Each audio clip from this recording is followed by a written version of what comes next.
और राष्ट्रीय गैर बराबरी के तो कोई बहुत कुछ कहने की जरूरत नहीं है, हर मौके पर आई जाता है। एक तरफ 8 आने रोज के हैं खेत मजदूर के, और दूसरी तरफ 5,000 6,000 रुपए हैं एक दिन के श्री बिरला। वैसे खानदान के तो 1 लाख के करीब होंगे, या शायद और ज्यादा हो, क्योंकि मैं बहुत हिचक करके कहता हूं, कम बता करके कहता हूं, लोग जबान पकड़ लिया करते हैं। हो सकता है कि 2 लाख 4 लाख 5 लाख हो, 10 लाख, कुछ पता नहीं चल पाता है आजकल की दुनिया में। आखिर को ये इतना जबरदस्त दान दे देते हैं। अभी कह दिया कि हम तुमको टेक्नोलॉजी, क्या वो मशीन और इंजीनियरिंग का कॉलेज खोल देंगे, चलो 2 करोड़ के खर्चे से, कहीं 4 करोड़ के खर्चे से, तो कहीं से तो आता है ना ये पैसा। तो अगर उनके घर में 20 आदमी हैं तो मान लो एक आदमी के ऊपर 5,000 रुपया हो। उसी तरह से मैंने जो हिसाब लगाया, प्रधानमंत्री साहब के ऊपर एक दिन का 25 से 30,000 रुपए का खर्चा होता है। चाहे उनकी आमदनी ना हो, लेकिन खर्चा कर लेते हैं। और आज के युग में और समाज में एक बड़ी अच्छी बात यह हो गई है कि राजनीति में लगे हुए लोगों को आमदनी करने की जरूरत नहीं रहती, राज के ऊपर इतना कब्जा रहता है कि वो खर्चा कर सकते हैं। तो कुछ लोग आमदनी करके खर्चा करते हैं, कुछ बिना आमदनी किए खर्चा कर देते हैं, लेकिन अंततोगत्वा हालत तो दोनों की एक सी होती। 5,000 हुआ, 25,000 हुआ। अच्छा, 8 आना एक तरफ खेत मजदूर का एक दिन का, और दूसरी तरफ 25,000 रुपया। ये है हिंदुस्तान के गैर बराबरी के झूले के 2 पेंग। आज भी है, लेकिन इतनी जबरदस्त गैर बराबरी, 8 आना एक तरफ और 25,000 दूसरी तरफ, ये कभी नहीं हुई। जैसा मैंने कहा, गैर बराबरी के झूले के ऐसे 2 पेंग संसार में कभी और कहीं नहीं हुए। एक तो गैर बराबरी का ये अंग है, दूसरा और भी अंग आप देखना, खाली बड़े और छोटों का नहीं, मामूली स्तर के भी जो लोग हैं, बहुत मामूली तो नहीं, मतलब एक साधारण स्थिति वाले। अब जैसे मास्टर, एक मिसाल देके देता हूं, मास्टरों का, प्राथमिक शिक्षक, और उधर दूसरी तरफ जो सबसे बड़ा शिक्षक होता है विश्वविद्यालय का। रूस, अमेरिका जैसे देशों में प्राथमिक शिक्षक और विश्वविद्यालय के शिक्षक की आमदनी की गैर बराबरी ज्यादा से ज्यादा होगी तो एक समझो 70 रुपया रोज और 200 रुपया रोज, यानी 3 गुना। अपने देश में 2 रुपया रोज तो है प्राथमिक शिक्षक, और जो विश्वविद्यालय का उपकुलपति है उसकी आमदनी और खर्चा, क्योंकि मैं सब जोड़ करके लेता हूं, ये भी आप जान लेना, इस संसार के युग में सिर्फ अपने देश में नहीं, अपने में कुछ ज्यादा, सारे संसार में नौकरी के अलावा भत्ता, और एक होता है जो आमदनी कर को बचाने के लिए, जहां कहीं भी पूंजीपति देश हैं वहां आमदनी कर के नियम में ये लिख दिया गया है कि अपने व्यापार को बढ़ाने के लिए कुछ रुपया तुम खर्च कर सकते हो, जैसे होटलों में, रेस्टोरेंट वगैरह में खिलाने पिलाने में ये खर्च कर सकते हो, तो वो आमदनी कानून उसको माफ कर देता है। तो दान भी दान देने में, हाँ, दान तो खैर मुफ्त है ही, लेकिन ये दूसरी चीज को लोग नहीं जानते, ये कि अपने व्यापार को बढ़ाने में उचित खर्चा। अब वो उचित खर्चे का तो जानते हो क्या मतलब निकलता है। इसीलिए आज के युग में अय्याशी बहुत बढ़ गई, क्योंकि जो आदमी पैसा कमाता है और आमदनी कर में बहुत पैसा निकल जाया करता है, वो सोचता है कि बजाय इसके कि सब आमदनी कर में अपना पैसा दे दो, चलो अब खूब उड़ाओ, खर्च करो, खाने पीने में, भेंट देने में, सब पैसा बड़े ज्यादा पैमाने पर खर्च होता है। और खास तौर से कलकत्ता, बंबई, दिल्ली जैसे शहरों में आपको अगर नहीं मालूम हो तो ये समझ लेना, जो लोग खाने होने जाते हैं ना बड़े बड़े होटलों में, और एक खाने में 200, 400, 1000 रुपया खर्च कर देते हैं, तो ये मत समझना अपने पास से खर्च करते, कंपनी का वो पैसा है, क्योंकि आमदनी करने में वो पैसा सरकार के पास चला ही जाता, इसलिए उसको वहां खर्च कर देते हैं। खैर, तो सब भत्ते जोड़ना चाहिए। खैर विश्वविद्यालय के उपकुलपति को तो ऐसा कोई अकाउंट नहीं मिलता है, क्योंकि वो कोई इसकी कंपनी का तो आदमी नहीं है, लेकिन फिर भी मोटर, बगीचा, चपरासी वगैरह तो मिल ही जाते हैं ना, तो इसलिए 200 रुपया रोज का कम से कम रखिए। तो कितना फर्क हो गया? जो फर्क गोरे देशों में 3 गुना है प्राथमिक शिक्षक और उपकुलपति का, या कॉलेज के बहुत बड़े बड़े जो अध्यापक होते हैं, वो फर्क अपने देश में कितना हो जाता है? 100 गुना।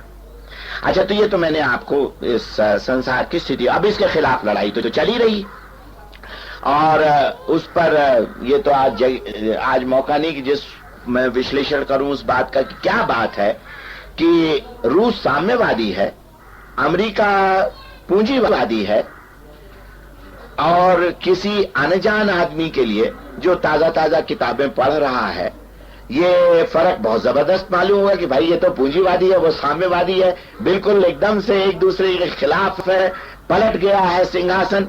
लेकिन वास्तव में आप देखोगे, जहां तक कि साधारण तौर से 90 सैकड़ा या 95 सैकड़ा जनता का सवाल उठता है, उनके आमदनी की गैर बराबरी के मामले में रूस और अमेरिका दोनों समान हैं। यहां तक कि कई दफे तो कुछ अमेरिकी लोग मुझसे बिगड़ जाते हैं जब वो मेरी ये बात सुनते, कहते तुम जानते नहीं, हमारे यहाँ समानता ज्यादा है, रूस में असमानता ज्यादा है, इस तरह की वो बातें करने लग जाते हैं। लेकिन ज्यादा ध्यान से अगर इसको देखोगे, क्योंकि रूस में बहुत सी चीजें मुफ्त मिल जाया करती, और जैसे दवाई, साधारण दवाई रूस में मुफ्त मिलती, जैसे पढ़ाई लिखाई तो खैर अमेरिका में भी एक हद तक मुफ्त है, बाद में जाकर के खर्चा वहां पड़ता है, लेकिन ज्यादा पड़ता है, रूस में कुछ कम पड़ता है। तो जो चीजें मुफ्त में मिल जाती हैं उनको भी अगर गिन लो तो फिर मैं कहूंगा कि गैर बराबरी रूस और अमेरिका की साधारण जनता की, मतलब 99 सैकड़ा जनता की करीब करीब एक जैसी।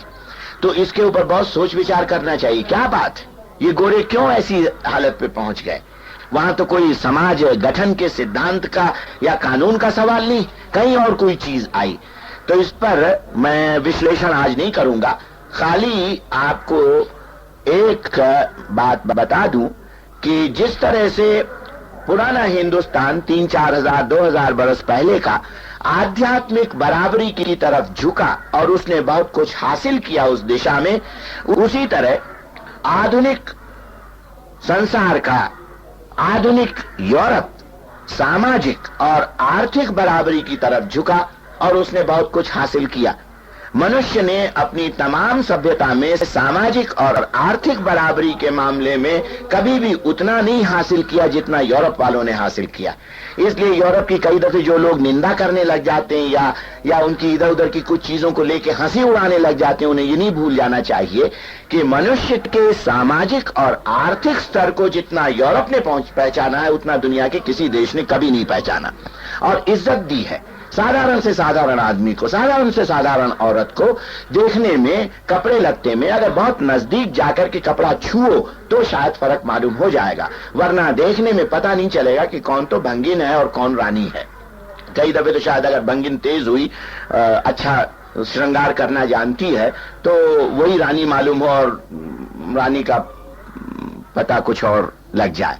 अच्छा, तो अब ये मैंने आपको गरीब अमीर की गैर बराबरी के मामले में कहा। सब जगह युद्ध चल रहा है, अहिंसक या हिंसक जो भी कहो, हड़तालें वगैरह इस युग में कुछ कम हो गई। उसका एक कारण है कि रूस ने इस गैर बराबरी के एक अंग को मिटा करके दुनिया के लोगों के सामने बराबरी का कम से कम चित्र रखा, प्रतीक बन गया।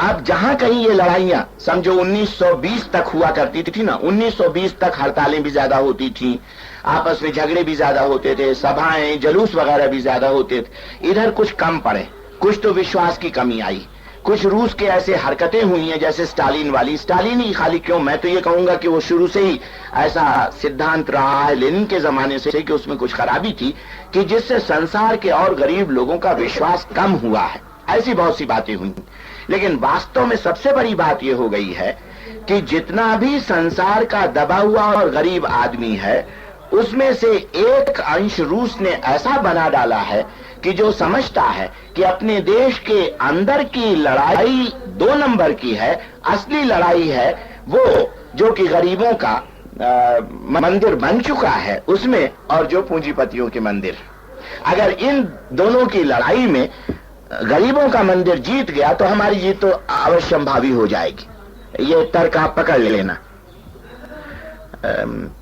और जैसे मान लो, चाहे मजाक में ही सही, मुझको कई दफे ऐसे अपने साथी जवाब दे दिया करते हैं जिनसे मैं कहता हूं तुम तो बड़े आलसी और निकम्मे हो, तो वो कह दिया करते हैं कि अब आप ऐसा कहते हैं, लेकिन अब जब सब हिंदुस्तान में समाजवाद आएगा तो क्या हमारे गांव में नहीं आएगा? तो एक तरह का विश्वास घुसा हुआ, जब सब हिंदुस्तान में आएगा तो हमारे यहां तो आएगा, तो ज्यादा आप क्या कर रहे हैं अपने भरसक, बहुत ज्यादा आप जी तोड़ने की कौन सी जरूरत पड़ी हुई है। तो ऐसा मैं समझता हूं, चाहे मुंह पर न लाते हो, दिमाग में जरूर ये बात बहुतों के है कि जब आएगा तब आएगा, क्यों हमारे यहां भी आ जाएगा। तो थोड़ा बहुत जो औसत परिश्रम है वो उसके लिए कर लो, लेकिन और ज्यादा परिश्रम करने की क्या जरूरत पड़ी। तो ऐसा एक तर्क, और ये तो बड़ा घातक तर्क है ना, क्योंकि सब अगर इसी तरह से सोचने लग जाएं तब तो फिर सारे हिंदुस्तान में कभी समाजवाद आएगा नहीं। सभी ये सोच के बैठेंगे जाओ जगह आएगा, हमारे गांव में हमारे जिले में आ जाएगा, तो फिर कहीं नहीं आएगा। तो उसी तरह से कम्युनिस्टों की जीत के बाद, रूस और चीन की जीत के बाद, हर देश में गरीब लोगों के अंदर एक काफी बड़ा वर्ग हो गया है जो समझता है कि हमारे अपने देश में समाजवाद आ जाएगा, गैर बराबरी मिट जाएगी उस दिन जबकि रूस की और अमेरिका की पूंजीवाद की और साम्यवाद की लड़ाई खत्म होगी और साम्यवाद जीत जाएगा। जब सारे संसार में जीतेगा तो हमारे यहां जीत ही जाएगा। तो इसलिए कुछ ढिलाव आया है आजकल जो आप देख रहे हो, और ढिलाव जो मैंने आपसे बताया है कि जो एक जमाना था जब कहीं भी सुन लेते थे कि मजदूर की हड़ताल हुई, जानने की जरूरत नहीं होती थी कि वो किस लिए हड़ताल हुई, कहां हुई, कैसे हुई। अब मैं अपने जमाने की बात कहता हूं, कुछ थोड़ा सा वक्त मेरे अपने जमाने में भी आया था कि कहीं भी कोई हड़ताल हो उससे उमंग आ जाती थी, पता लगता था हाँ बढ़ रहे हैं हम आगे, दुनिया बदल रही है, कहीं कोई मजदूरों की हड़ताल हो। अब वो चीज नहीं रह गई, क्योंकि मजदूर खुद बहुत जगह पर एक क्या हो रहा है, शुद्ध मजदूरी का संगठन बना रहा है। उसको क्रांति में इतनी दिलचस्पी नहीं, जैसा हमने शुरू में कह दिया ना, उसको दिलचस्पी है सुखी जीवन बिताने में, और खास तौर से गोरे देशों का मजदूर। मैं बार बार इस बात को नहीं कहना चाहता कि गोरे देशों का मजदूर अपने देश के काफी बड़े लोगों से ज्यादा अच्छा है। अब वो लट्टू बनाने वाली मजदूरनी जो 90 रुपया रोज कमाती है, वो अपने यहाँ के मतलब किसी भी उपकुलपति से या कलेक्टर से या लोकसभा के सदस्य से तो अच्छी हुई ना, या झाड़ू देने वाला बंगी जो 1200 रुपए यानी 40 रुपए रोज कमाता है, वो अपने यहाँ के तो बहुत से बड़े बड़े वकीलों और डॉक्टरों से अच्छा हुआ। तो इसलिए वहां पर एक समाज कुछ विचित्र सा बन गया। आप में से जो लोग गए हो या जो कभी जाओगे तो चकित हो जाओगे कि वो कैसा समाज है, उसकी चमक, उसकी उसका रहन सहन, उसके पैसे के मामले में एक उदारता, खर्च करने की शक्ति, और चारों तरफ का एक खुला मुक्त, वो मुट्ठी बंधी हुई नहीं, खुली हुई मुट्ठी वाला जो एक वातावरण है वो हो गया। तो इसलिए ये आंदोलन कुछ तो एक मायने में देखो तो कमजोर सा हुआ है, लेकिन दूसरे अर्थ में अंतरराष्ट्रीय और राष्ट्रीय गैर बराबरी और गरीबी के खिलाफ लड़ाई अब कुछ ज्यादा सचेत होकर के आ रही। और मान लो अभी इतनी नहीं आई है तो हमारे जैसे लोगों की बातें बच गई, संगठित होती गई, एक जगह आती गई, तो ऐसा हम अनुमान कर सकते हैं कि अगले 5, 10, 15 बरस में ये लड़ाई सचमुच एक अच्छा सा रूप ले ले, गरीब अमीर की लड़ाई। और ऐसा भी हो सकता है कि हथियार वाला मामला बिगड़ता अगर चला जाए तो रूस और अमेरिका को खुद झक मार करके इन बातों को थोड़ा बहुत सोचना पड़े, कुछ तब्दीलियां आए। मैंने ज्यादा इसी गरीबी अमीरी पर कह दिया। असल में तो और बहुत सी लड़ाइयां इसके साथ जुड़ी हुई। अब गरीबी अमीरी के साथ विश्लेषण करते वक्त मैंने प्रभु देश और गुलाम देश की बात कही थी, तो वो लड़ाई तो बिल्कुल साथ चली रही। अब जैसे आजकल सबसे ज्यादा तो अल्जीरिया का जिक्र आता है। अल्जीरिया, इधर आ जाओ मुकुंदीलाल जी, वही है ना। तो वैसे अल्जीरिया जानते हो कौन क्या शब्द है? बड़ा गजब का देश है, इतना तो जानते हो ना? क्या शब्द है ये?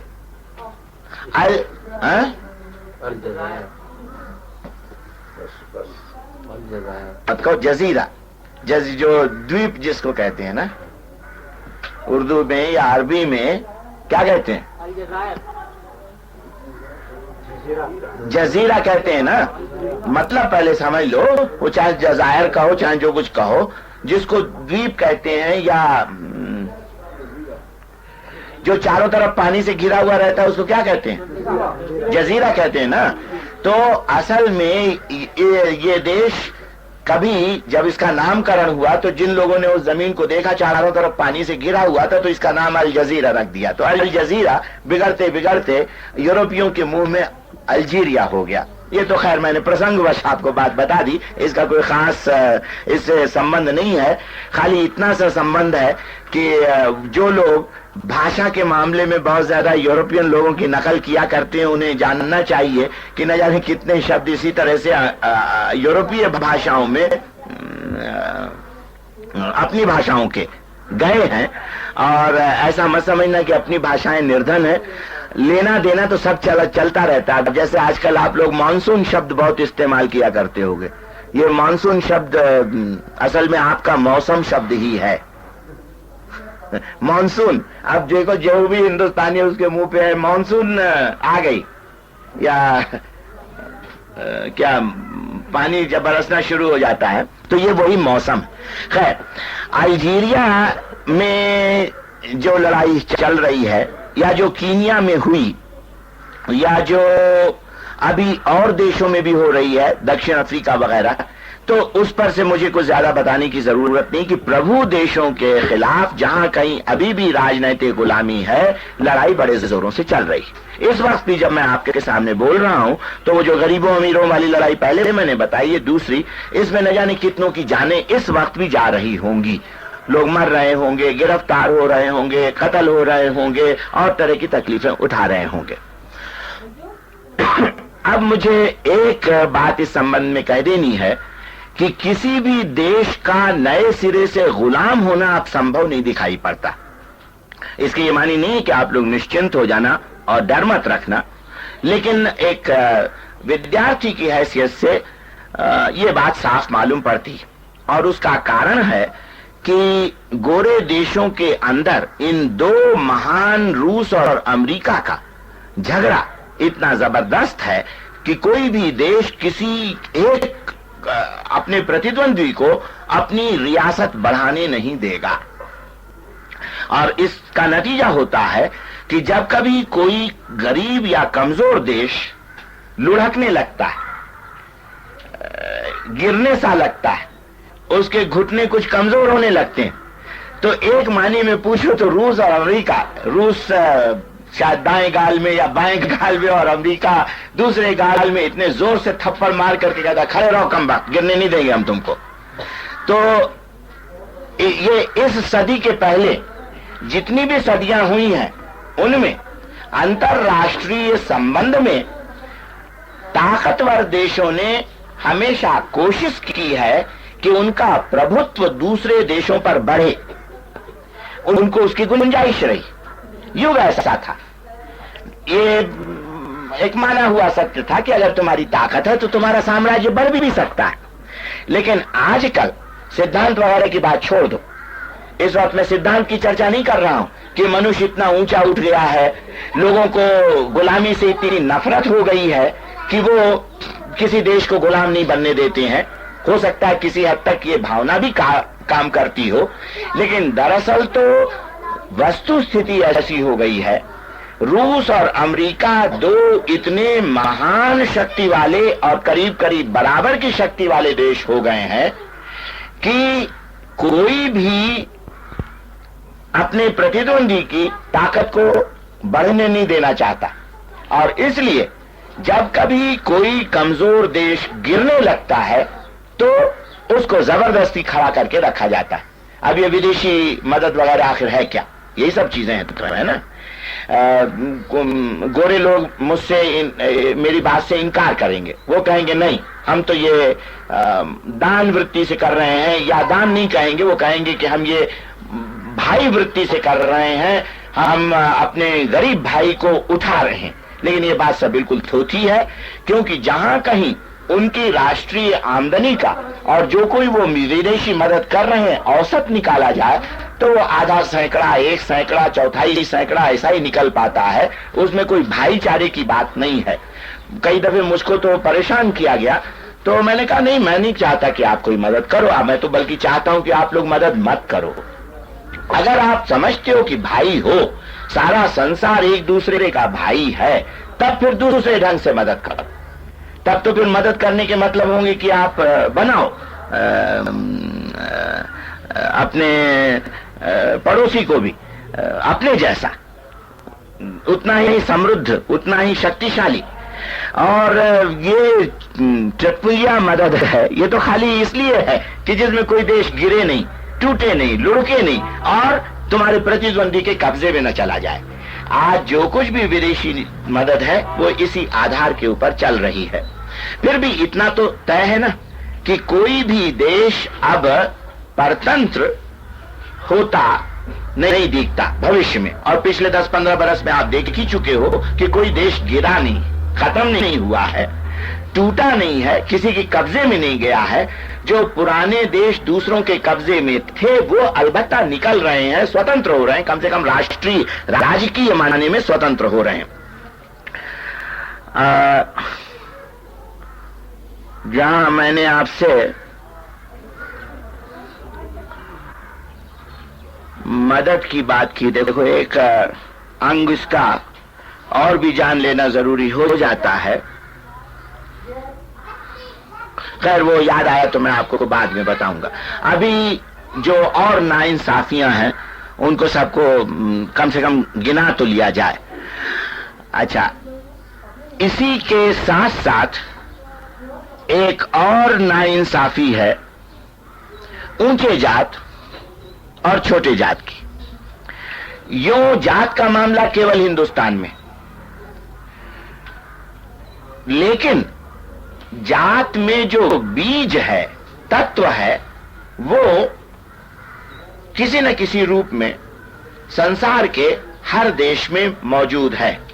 मेरा ऐसा विचार है कि मनुष्य का इतिहास जहां और कई किस्म की पेंगे लेता रहा है, वहां वर्ग और जात के दो धुरियों के बीच में या दो कोनों के बीच में झूला झूलता रहा है, पेंग लेता रहा है। वर्ग है ढीली जात और जात है जकड़ा वर्ग।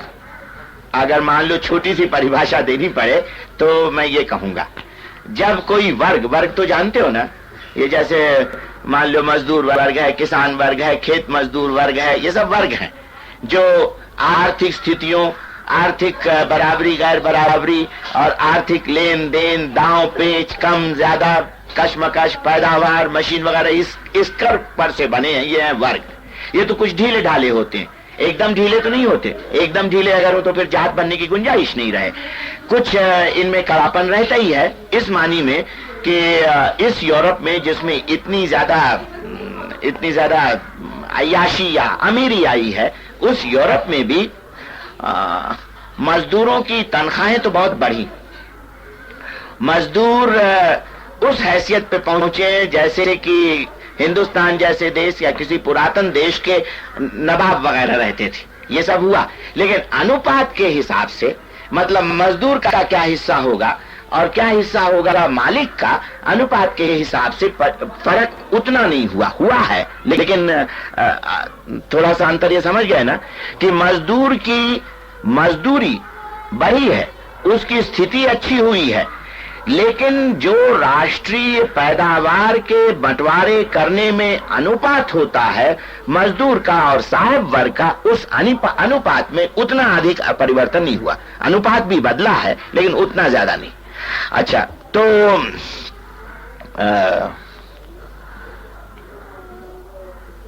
ढीला जात या वर्ग एक तरफ है, बाकी सारे संसार में। हिंदुस्तान में ये कभी वर्ग थे या क्या था, अब इस बहस में मुझसे मत पढ़ना कि जात की शुरुआत कैसे हुई। उसके पचासों विचार हैं उसके ऊपर। कोई भी विचार पक्का वैज्ञानिक कहा जा सकता है ऐसा नहीं, लेकिन मैंने देखा जो अनपढ़े लोग होते हैं हमारे बीच में बहुत ज्यादा हैं, वो जात के इतिहास के बारे में बड़े पंडित होकर के बोलने लग जाते हैं कि जात इस तरह से बनी। तो जरा थोड़ा सा आप ऐसे लोगों पर हंस लेना जो बहुत से मामलों पर एकदम से निश्चित विद्वान होकर के बातें कर दिया करते हैं, जिसमें से जात की उत्पत्ति एक विषय है। उन पर उनको पढ़ना जरूर, कुछ बात शायद लग जाए लेकिन समझ लेना कि ये कुछ अधकचरा विद्वान है बेचारा, और अधकचरी बात के ऊपर बहुत निश्चित बनता जा रहा है। खैर, जो भी हो, जैसे बनी हो ये जात, लेकिन जात जम जाती कि जिसमें अनुपात भी करीब करीब स्थिर हो जाता है, निश्चितता आ जाती है, यहां तक कि तादाद भी निश्चित हो जाती है, बहाव रुक सा जाता है, एक चीज जकड़ जाती है और सब चीजें निश्चित हो गई, प्रायः निश्चित। ऐसी निश्चितता की हालत भी मनुष्य के लिए बड़ी संतोषजनक होती। और आप तो अपने इतिहास से ही जानते हो, यहाँ पर राज्य इतनी जल्दी से और इतने ज्यादा बदलते रहे हैं कि कई दफे मनुष्य ने बिल्कुल अपनी एक हिम्मत हार करके फैसला किया है कि भाई कोई चीज खराब, गंदी या ओछे दर्जे की, लेकिन निश्चित तो हो जाए, कम से कम थोड़ी बहुत जान माल की हिफाजत तो रहे। यहाँ पर जो एक शब्द बहुत मशहूर है ना, जान माल की हिफाजत, चाहे जिस पैमाने की हिफाजत हो, खराब हिफाजत हो, वो रहे। अच्छा, तो अब ये जात वाला मामला हालांकि अपने देश के लिए ज्यादा महत्व का है, लेकिन फिर भी सारे संसार के लिए इस मायने में महत्व का है कि वर्ग इतना ढीला कभी नहीं हो पाता कहीं कि जिससे जात के बीज हमेशा से खत्म हो जाए। जिसका मतलब ये हुआ कि वर्ग भी खत्म होना चाहिए। लेकिन अब जो कुछ रूस इत्यादि देशों में कार्रवाई हो रही है, मुझे उसमें खतरा लगता है कि वर्ग का खात्मा होने के बजाय कुछ आसार ऐसे दिखते हैं कि वर्गों के अनुपात साधारण लोगों और मजदूरों के हित में होते हुए निश्चित होते जा रहे हैं। यानी वर्गों की जो आमदनी है ना, ये सही है कि आमदनी में निश्चितता हो रही है साधारण लोगों के पक्ष में, लेकिन निश्चितता हो रही है ना। और अगर निश्चितता हो गई और पूरी बराबरी के आधार पर नहीं, फर्क फिर भी रहा, चाहे 10 गुने का रहे, चाहे 15 गुने का रहे, चाहे 20 गुने का रहे, अगर ये फर्क रह गया और इसमें निश्चितता आ गई, तो फिर उसमें जात का बीज आ जाता है और फिर वो न जाने कहां कहां ले जाएगा। और जब कभी रूस से ऐसी खबरें पढ़ने को मिलती हैं कि जो लड़के लड़कियां विश्वविद्यालय में पढ़ लेते हैं, उनकी इच्छा नहीं होती है मेहनत हाथ से काम करने की, क्रुश्चोव ने खुद कहा है, उनकी कुछ तबीयत भी बदलने लग जाती। या कभी ये खबर पढ़ने को मिलती है कि रूस में एक ही मकान आदमी रख सकता है, 2 नहीं, लेकिन वो शनिचर इतवार वाला